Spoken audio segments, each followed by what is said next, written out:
Nashville, Tennessee. The bodies of Gentleman Jim Reeves and his manager were found today in the wreckage of their plane about 10 miles south of Nashville, Tennessee. The wreckage was about 50 yards from the home of A.L. Jordan, who was away from home at the time the plane crashed Friday afternoon. The plane plunged into the woods during a thunderstorm. Reeves, 40, and his pianist manager, Dean Manuel, were returning to their home from Batesville, Arkansas, in a single-engine Beechcraft four-seater. There were no other passengers aboard.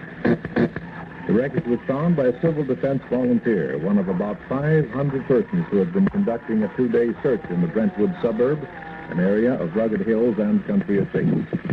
Highway patrolmen and Nashville Metropolitan Police quickly roped off an area around the wreckage.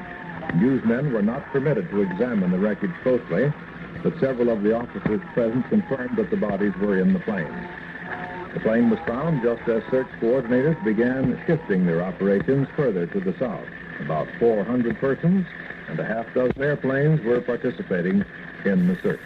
I have just come from the scene of where they found the plane, and of course they've found that the plane is torn to pieces. The bodies are unrecognizable. I saw one hand that had a ring on it, but the bodies are not recognizable. And we found it in the area of, roughly in the area of where we had been looking for 2 nights and a day now. It's sad but true. I've just come from there.